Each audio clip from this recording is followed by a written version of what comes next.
I remember part of the training involved the recognition, both through our own practice and through working with others, that often, if, for example, someone is working with anxiety and they start practicing mindfulness, it's not uncommon for them to report feeling more anxious. In reality, they've normally been experiencing those physiological symptoms, and the mindfulness practice makes it more conscious and helps us get better at making choices that alleviate the anxiety.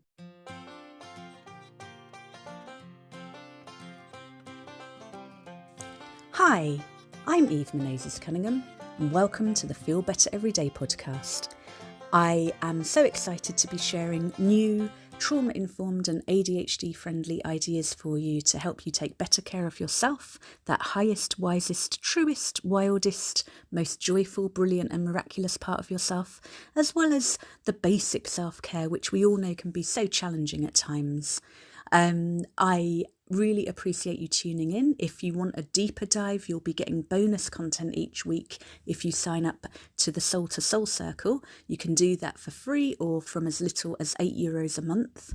And you can also find more ideas in the book, 365 Ways to Feel Better, Self-Care Ideas for Embodied Wellbeing. Welcome to episode 53 of the Feel Better Everyday podcast. Today we're deconstructing some of the jargon around ADHD. It's not quite an A to Z, but there's a lot there. And I'm smiling because I remember I used to feel completely overwhelmed by all the jargon. And over the past few years, some of it still makes me laugh because it's not very intuitive, and other bits are completely, of course.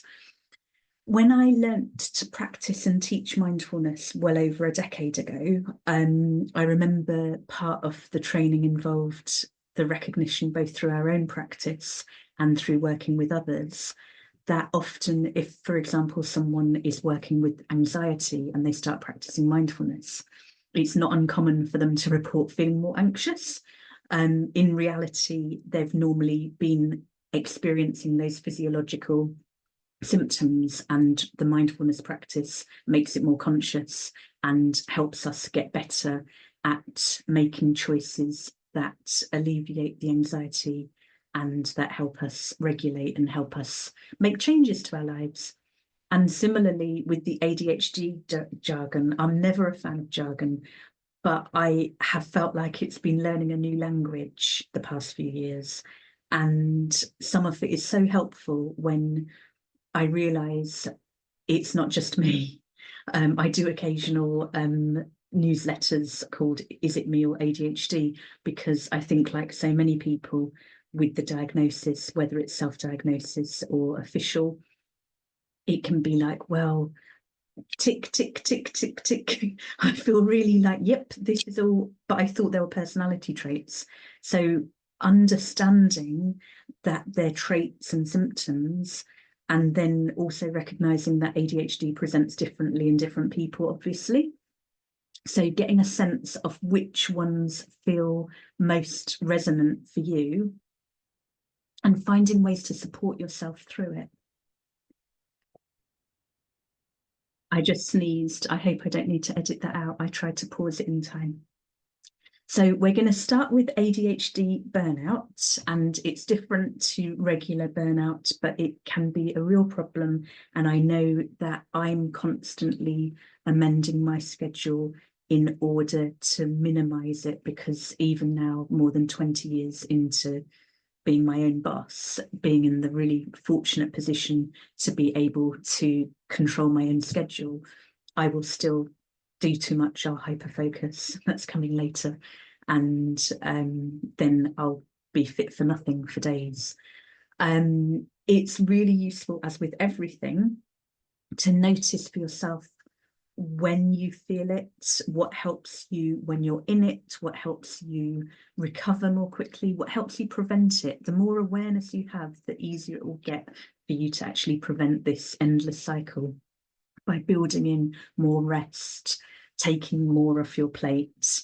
Progress, not perfection, as with everything, but it's a practice, and just even recognizing that you're potentially more prone to it can help you recognize that you are worthy of the extra supports and accommodations in your own life. And if you're your own boss, or if you're working for someone else, really advocating for yourself, knowing you're worth it.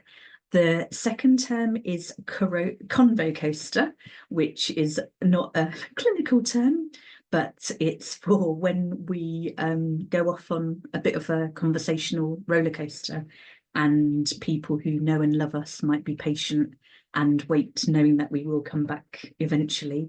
I remember my housemates when I was at Bangor University in the 90s talking about me being a bit like a runaway train, and that if they kind of hung on, I would get back to the point eventually. I had no idea about ADHD back then, but being patient with yourself, being patient with loved ones, recognizing, okay, there is a point and you will get back to it, and also supporting yourself if you're in a meeting or if you're in a situation where you want to be as focused as possible, and making brief notes for yourself. Number 3, we've got Glimmers, a term coined by the delightful Deb Dana, who has helped make polyvagal theory so accessible to more people. And we're also familiar with triggers and how something that others might not notice can have a pretty debilitating effect on the nervous system, and glimmers are their opposite. So it might be the way the light looks on a puddle. It might be the way, it can be all kinds of tiny things, larger things, but getting to know your glimmers and creating an environment for yourself, creating a schedule for yourself where you are likely to experience as many glimmers as possible is going to contribute to your ventral vagal wellness and overall well-being. It's a wonderful way to help alleviate some of the suffering and to really enjoy the way things look or feel or taste or smell or sound. Just let yourself feel glimmery and set playlists for yourself. Really enjoy it, really indulge yourself as much as possible. So then we're moving on to Hyperfocus. And for Half Moon members, that's the free subscribers, you can subscribe at evemc.substack.com or selfcarecoaching.net. You'll be getting an email newsletter with a video around hyperfocus and how you can support balance and harmony in your life by working with your own hyperfocus a bit better. Hyperfocus is one of the many reasons why ADHD as a name is not loved by so many, and I'll get onto that later. But we don't have a problem focusing when we're interested in something. When something grabs us, we often have difficulty unfocusing. So often people ignore bodily sensations like hunger or thirst or needing the loo or sleep or whatever it might be. So becoming aware of your areas of hyperfocus, becoming aware of your energy levels, of your interests, of the things that need to be done, and finding ways as much as possible to make it work for you. Like I said, I'll go into this in more detail for tomorrow's bonus content, the deeper dive, but you can just think for yourself, when did you last hyperfocus? Was it a joyful hyperfocus? Was it a stressful hyperfocus? It can actually be really enjoyable building time in to go down random rabbit holes, something you may never have heard of, and all of a sudden it's the most fascinating thing in the world. And we live in an information age, and it's very easy to research and find out more. And it's, I think, really helpful to recognise the joy in that and put supports in place, and also to recognise the things that you perhaps need to be doing. I've recently completed a massive revamp of my website, and it's taken a year and a half because I initially hyper-focused and then I got distracted by lots of other things and I wanted to complete it, but there was a lot of behind the scenes stuff. It's an enormous site and I was creating a library and my virtual assistant helped a lot. But it just took a really long time. And then in the last few weeks, recognizing I was near the end, I let myself go into hyperfocus. I scheduled days in where I could work. I didn't have sessions those days and working round the clock, but in a planned way. I'm not advocating working round the clock. It's something I'm still working on myself. But in this instance, it was such a joy to get it done. And then I built in some time off afterwards. Knowing that you're going to get hooked into things, knowing that certain things are going to produce more dopamine and you're just going to get really enthusiastic about them, rather than beating yourself up for the way your brain works, work with it as much as possible. So moving on to impulsivity, it makes me laugh that I didn't realise that I was impulsive until I got my diagnosis of severe combined. And once I realised it, I realised, of course I am. And I can remember going back decades, certain things I did. A couple of years ago, I leaped onto a conveyor belt at an airport because I thought that my luggage was being taken away without it being labelled. It was the middle of the night in Norway. It had been a stressful few days. My uncle was dying and there were no humans around. And it was just like, I just saw my suitcase disappearing. And it was like, I just leaped onto the conveyor belt like a thing possessed. And then I had to kind of backwards. I'm surprised I didn't fall and hurt myself. Suddenly there were loads of humans around and they were telling me off because I shouldn't have done that. But it's like that kind of impulsivity. I guess not everyone does that. And I can think of so many examples through my life where it's been like, well, obviously you had to do whatever. And other people are like, no, you really didn't. So like I said with the mindfulness earlier, knowing that I have this tendency towards impulsivity, my life has changed. I'm still waiting to hear from the doctor if I'm able to take the ADHD medication. I've had the cardiology report, things are looking promising, but just knowing I'm impulsive, it helps me attend to that impulsive part of myself. My spending has improved, my eating has improved, my time management has improved, all sorts of things have improved just by recognizing that impulsive part of me needs to be attended to and loved and cherished and enjoyed when appropriate, but cannot drive my life. It just cannot be in the driving seat. So recognizing it's a thing is definitely helping that awareness, that consciousness, and I hope it does for you too. Moving then to inattentive, again, I didn't really know that not everyone did this, but I did know that I often give the impression of listening really well and not taking anything in. And because I now understand more about my brain, I'm better able to own it and be honest. And I think my dad was a teacher when I was growing up. So I kind of grew up pretending to pay attention and at school and all the rest of it. But in my head, I was all sorts of other places. I was recently in B&Q and I asked where the loo was, and the kind person said it is do do do do do do do do do. And I was like, magic, thank you so much. And then I immediately said, would you mind repeating that, please? I said magic as if I understood it, and I was nodding as if I understood it, but I have no idea what you just said. And because I'm 49 now, and because I feel safe now, I can own it. And she laughed and she was so sweet and she showed me where it was and I found it. It was brilliant. But I thought, I can't tell you how much of my life I pretended to nod along and understand things that were just whoosh.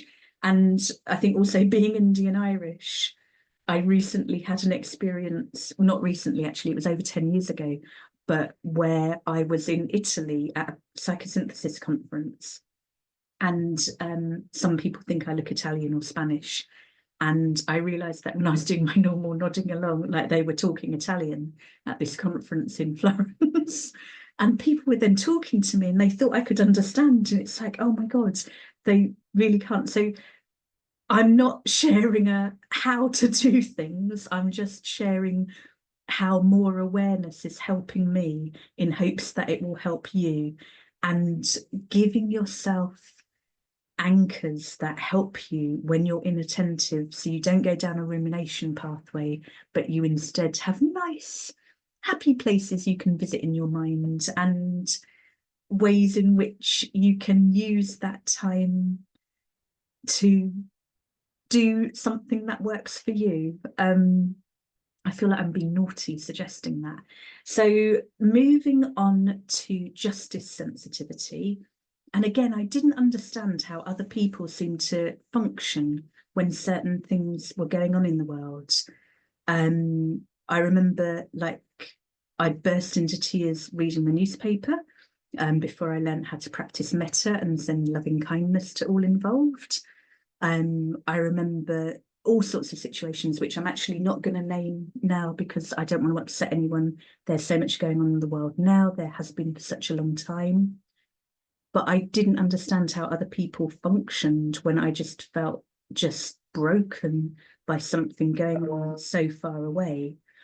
And understanding that justice sensitivity, again, is a symptom, is a trait. It helps me recognize, okay, it's just my differently wired brain, and what can I do, not to fix the problem, because even though my name's Eve, I'm not responsible for the whole world. This is something I keep reminding myself of. But what is within my power, what is within my capabilities and my time available and my energy levels and my desire to help. Like, we so often think we have to do all the things, whereas just doing something in that direction can help alleviate some of that intense pain that accompanies daily life a lot of the time. There is so much injustice in the world, and it's not about turning a blind eye. It's about honouring your strengths and capabilities and energy and harnessing it so that you can potentially make much more of a difference without hurting yourself, without burning out, without feeling utter despair. So moving then to misphonia. And I didn't realise, again, there's so much I had no idea about, but that actual pain that accompanies certain sounds. And again, I thought everyone had it, and I didn't understand how they'd be able to focus on whatever other people were saying rather than, oh my God.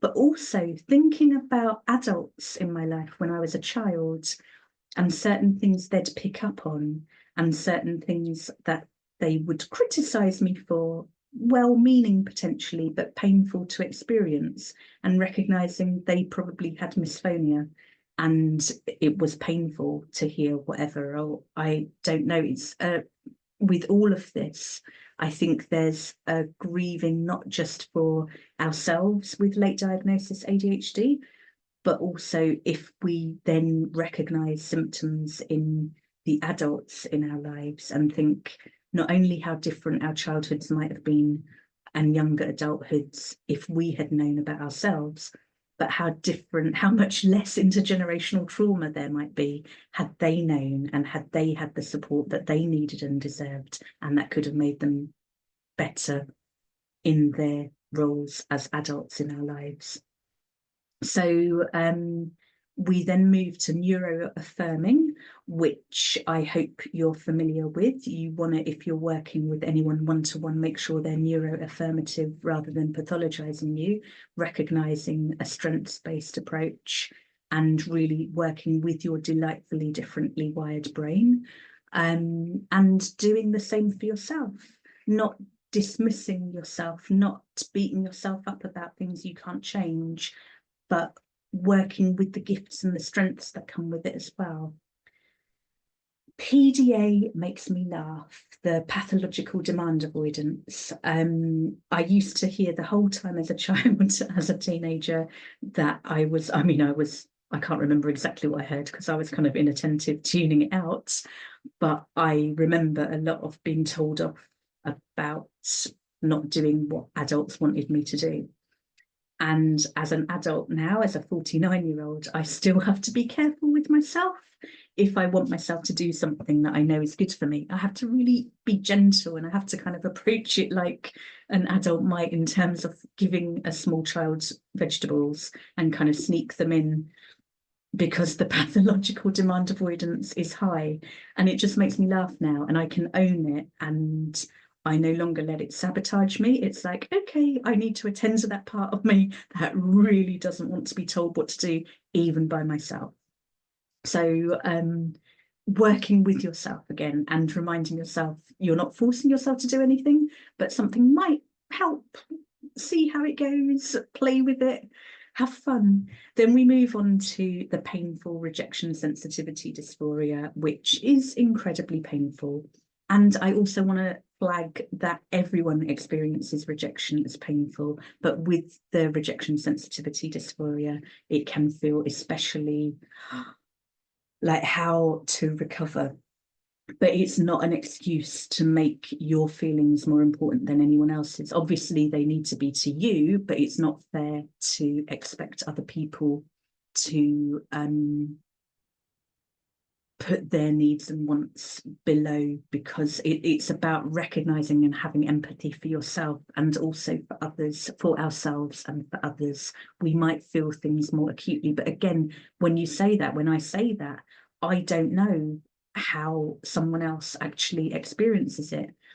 They might be feeling it much more deeply than I realized from their reaction, because they might be used to getting on regardless while dying on the inside.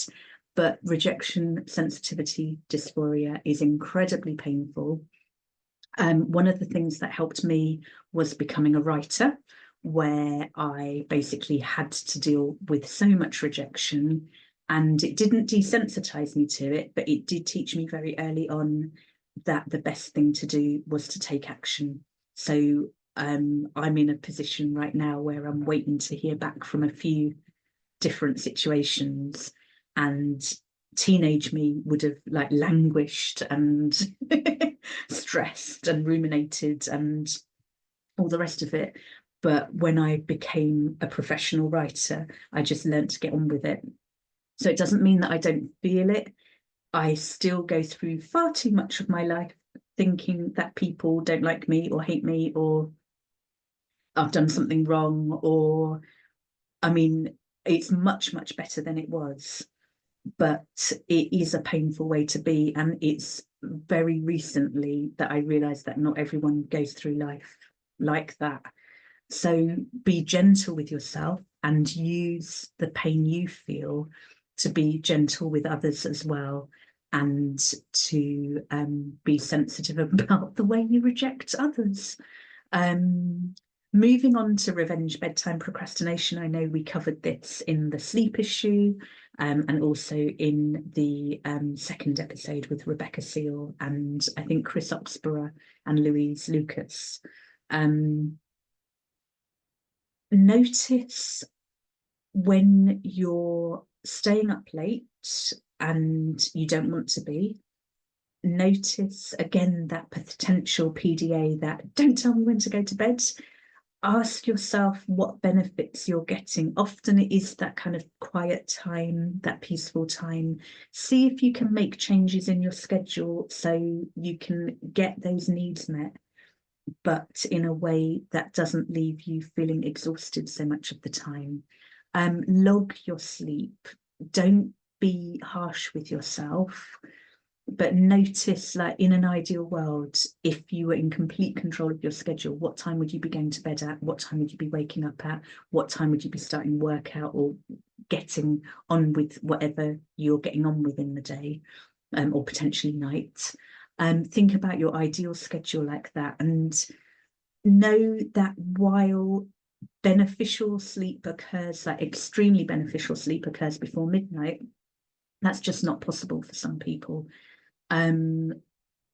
You can work with your chronological clock, you can work with your circadian rhythms, you can work with your schedule, and you can befriend your environment, and you can make all sorts of tweaks that make you want to get to bed. Again, check out, I think it was, I can't remember the number of the episode. It was 49 for World Sleep Day, but check it out for some of the tips, and making your bedroom as inviting a place as possible, as indulgent a place as possible, but thinking about the kind of things that are keeping you up, that you're getting sucked into, that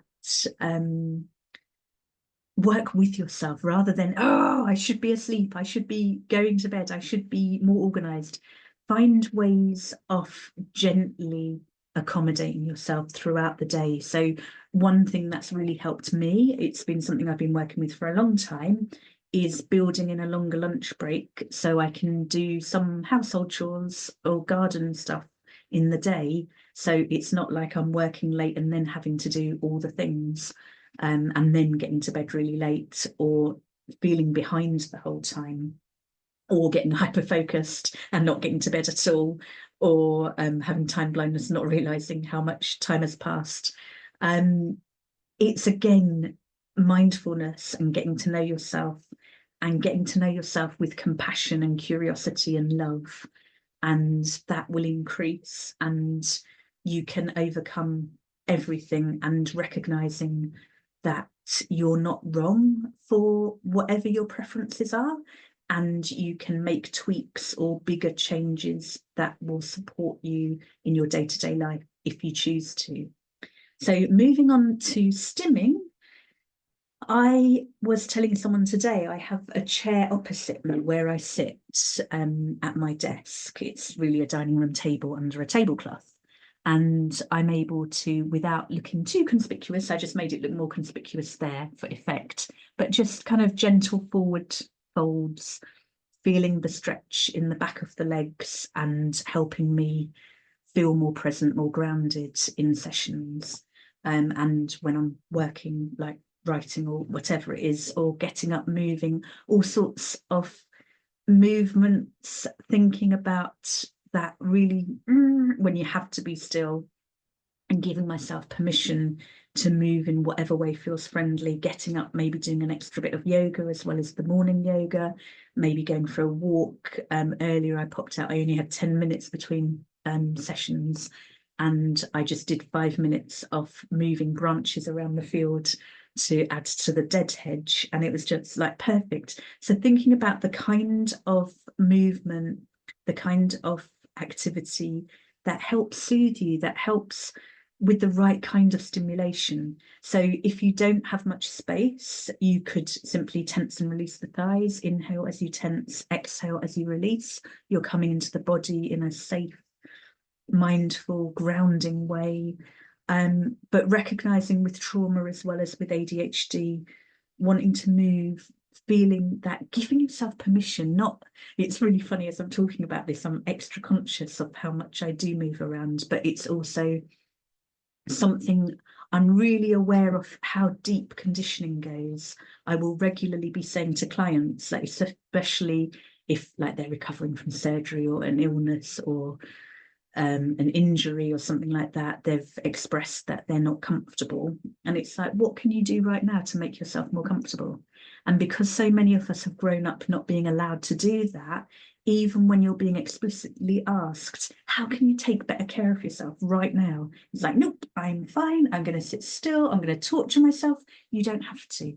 So recognizing the times where it's perfectly fine for you to honor your body's need to move, to have those stimming behaviors, and to soothe yourself.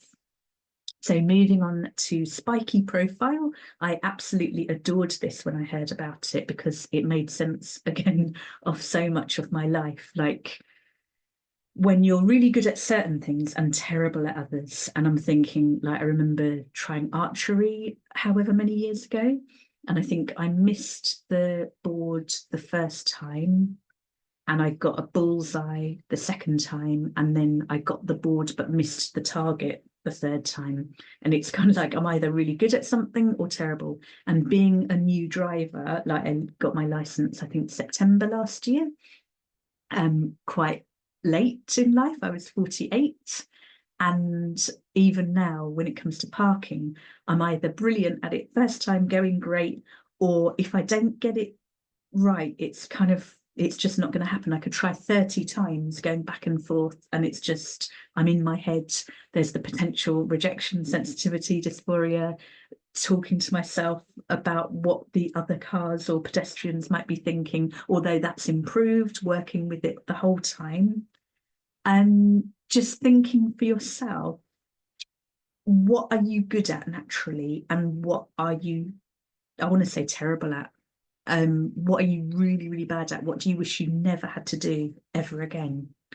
It's not that recognizing that you have a spiky profile and that you're really good at some things and terrible at others means that you can completely avoid.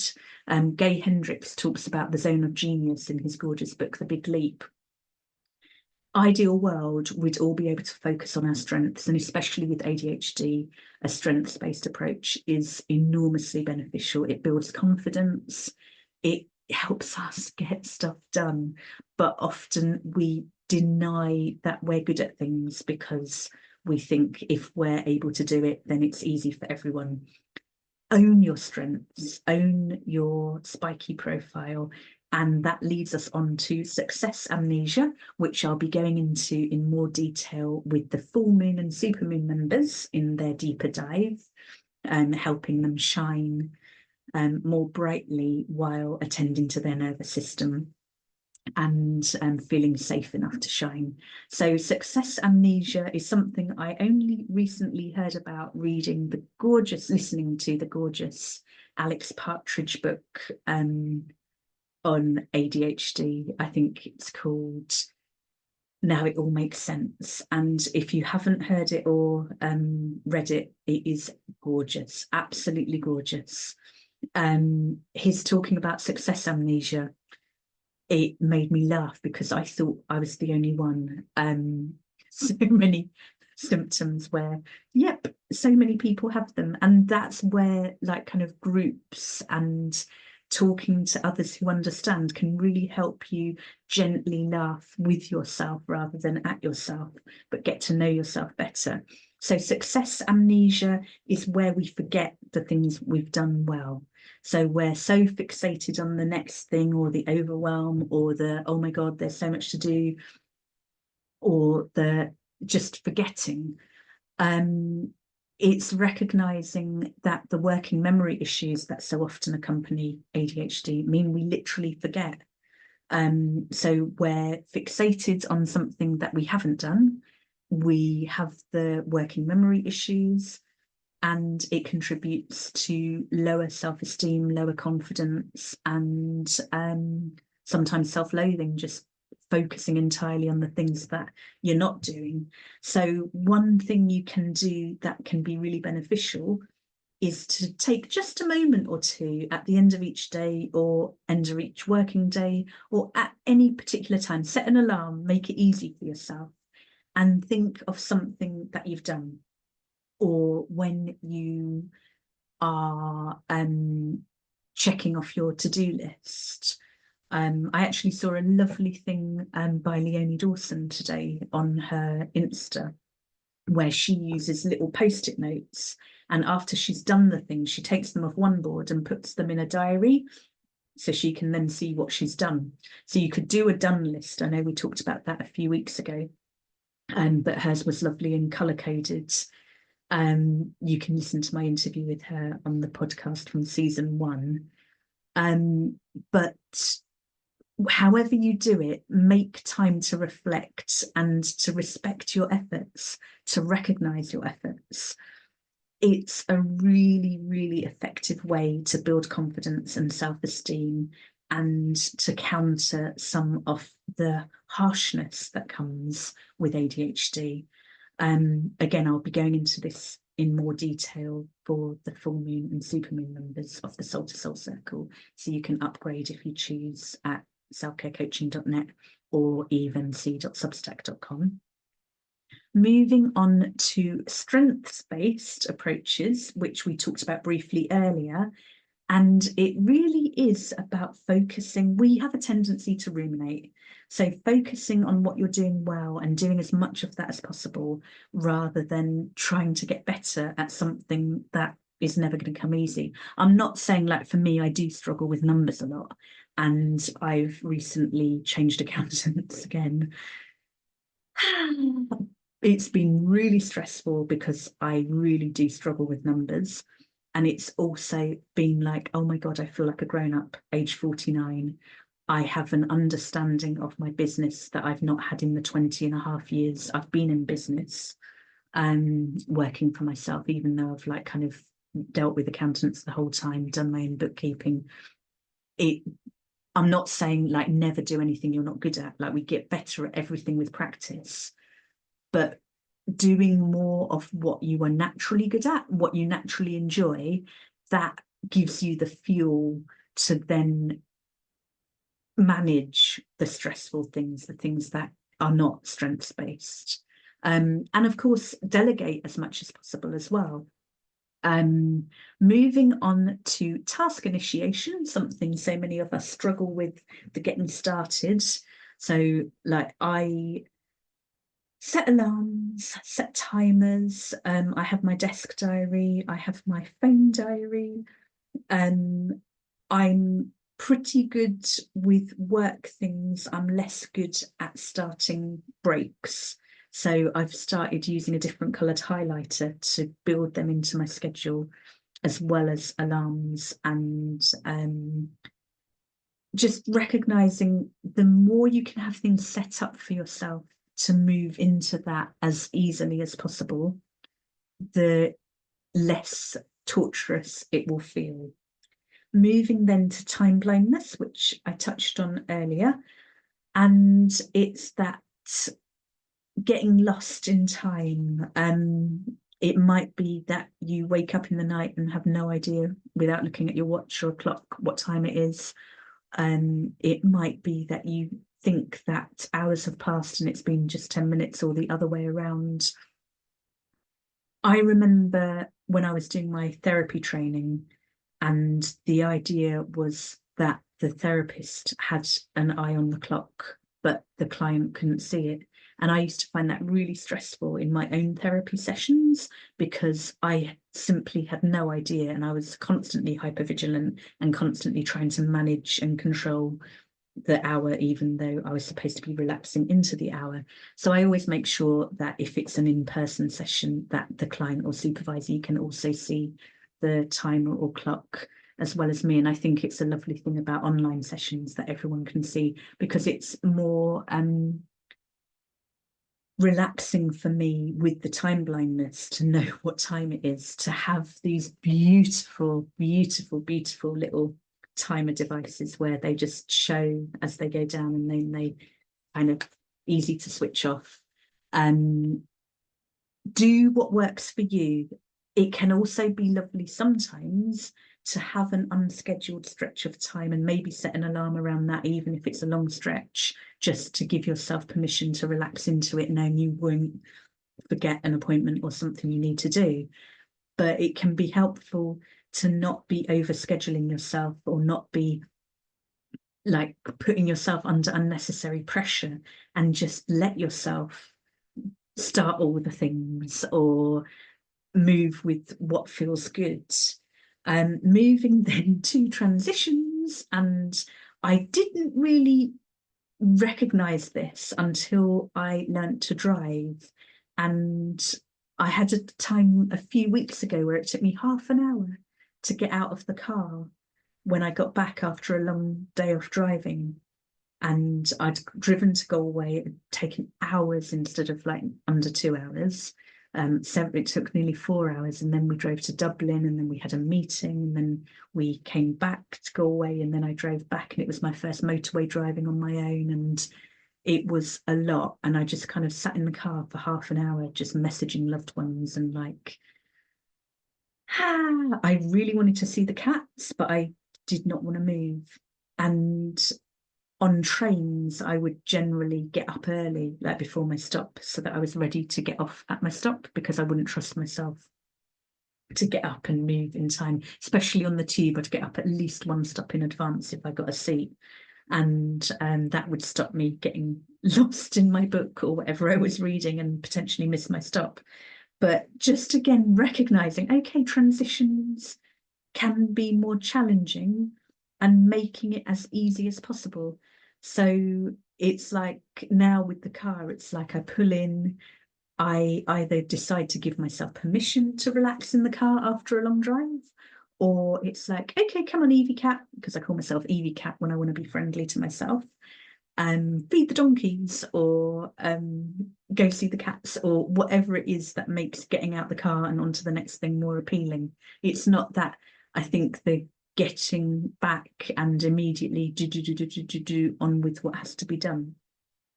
So moving then to unmasking and recognizing for yourself when it feels good and safe to unmask. Brené Brown has done such amazing work around shame and vulnerability and the benefits. And she's very clear that we need to choose who we're vulnerable around, because some people will not have our best interests at heart. So similarly, when it comes to unmasking, letting people know you have ADHD or any kind of neurodivergence or any kind of difference, if it's not obvious, knowing who do you feel safe to be more of yourself around. And it's a spectrum. It's like there are going to be some people, hopefully, where you feel able to be your entire gorgeous, authentic self with. And there are going to be people who you feel more able to be yourself with, but you're still going to keep some bits back. Just giving yourself permission to calibrate that for yourself and experiment and trust yourself. Don't feel like you have to express more of yourself than feels good. And then finally, moving on to VAST, V-A-S-T, and that's Doctors Hallowell and Ratey's new name for ADHD that they're hoping will catch on. And it's recognizing, first of all, the disorder is hurtful for a lot of people. Yes, there are disabling elements of it, and there are also benefits to it. But having disorder in the title really upsets some people, and other people really appreciate it. Everyone's different.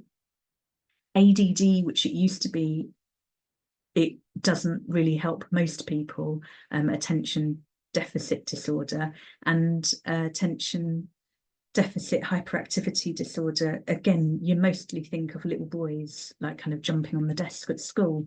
So the VAST model stands for variable attention stimulus trait, because it's recognizing that we don't have a deficit of attention. We can have trying to think of the word for the opposite of a deficit, an abundance of attention, and it can sometimes be a wonderful thing and it can sometimes be a more challenging thing, but it's variable, and it's around attention and what is stimulating, stimulants often being medication for ADHD, and traits rather than disorder. So I would love to hear from you. What do you think of the new name, VAST, rather than ADHD? What do you think of the jargon that I've gone into a little bit here today? What are your favourite and your least favourite terms? What has been most helpful for you in your own journey? And thanks for listening. This episode, like all of them, has been produced by me, your host, Eve Menezes Cunningham. And next week, I'm delighted to be sharing my interview with my wonderful herbal medicine practitioner, Colleen Kennedy. And I'm really looking forward to sharing her wisdom with you. But I hope you have a gorgeous week. If you haven't already and would like to, please share with someone you think might benefit.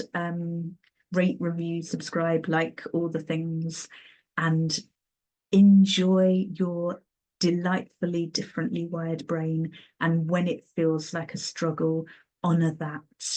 Give yourself the compassion and care that you deserve and need. So sending enormous love, and thanks again for listening. Thank you for listening to this episode of the Feel Better Everyday podcast. I want to help as many people as possible with trauma histories and or ADHD learn how to help yourself, to connect with yourself with that uppercase, that highest, wisest, truest, wildest, most joyful, brilliant, miraculous part of yourself, and to become more fully embodied, at peace and at ease in your own skin. So to help me do this, if you can think of someone who might benefit, please share it. And if you haven't already and would like to, you can subscribe, comment, rate, review. And this episode, like all of them so far, has been produced by me, your host, Eve Menezes Cunningham. Thanks again for listening. And if you'd like more on this week's theme, you can subscribe as a free subscriber or paid member of the Soul to Soul Circle at evemc.substack.com. Find out more at selfcarecoaching.net. And each week, Half Moon members, that's the free subscribers, get some bonus content to support balance and harmony. So it's a bit of a deeper dive into the podcast theme.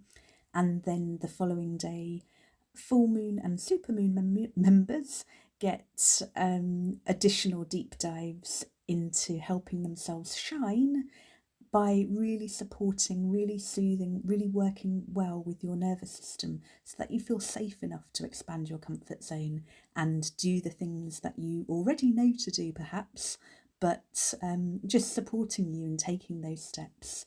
Let me know if any of that is of interest, and I hope you have a gorgeous day.